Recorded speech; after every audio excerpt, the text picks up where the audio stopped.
Hello, everybody. This is Tyler here with the Typical Cinematics podcast. I'm going to be doing the Neighbors 2 Sorority Rising review.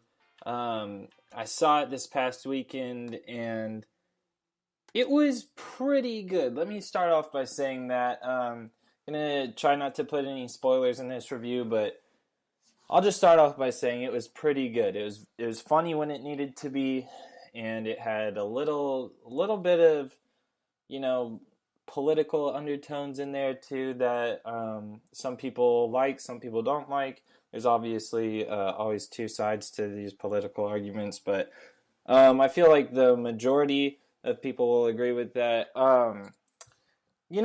Comedy sequels are a tough business, and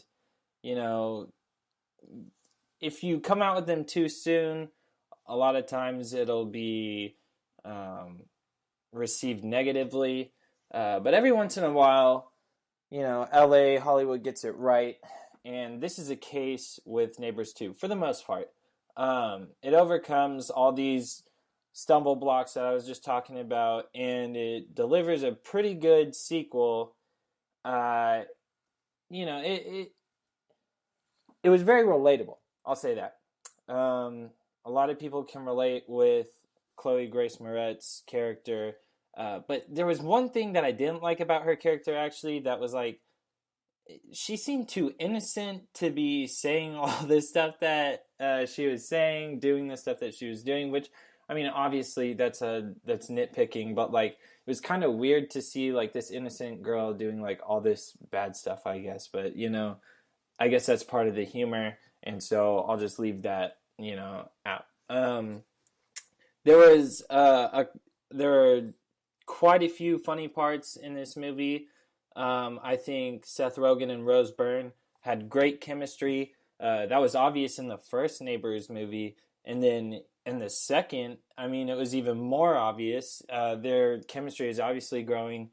They did well. One actor that I loved in this movie was Zac Efron, and I know me and Edgar were talking about this earlier, earlier on in one of our podcast episodes, that, man, do we really need Zac Efron in all these movies and all these comedy movies? Stop trying to push him on us.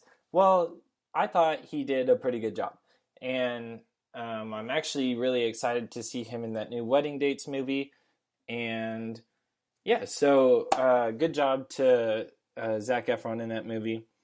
And one thing that I didn't like also, and I don't think this is giving too much away, was the fact that there was a time where, you know what, I better not get into that.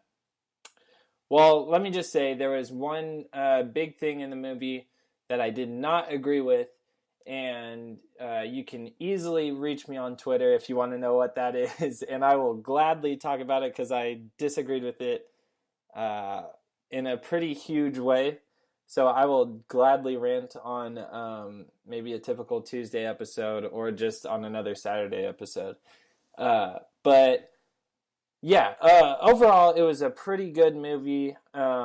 Typical comedy. Obviously, it's going to be the best. Well, is it really summer yet? I can't call it a summer comedy yet.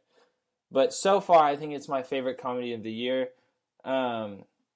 Very funny parts, very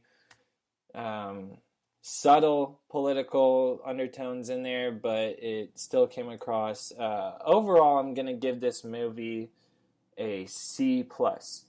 I don't think it was like amazing. I didn't laugh so hard that like I cried or anything like that.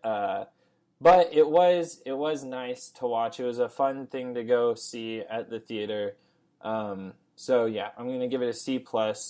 I definitely recommend seeing that. So, thank you so much for listening. I'm going to pretty much end it there. We've got, let's see, our X-Men Apocalypse review coming out soon.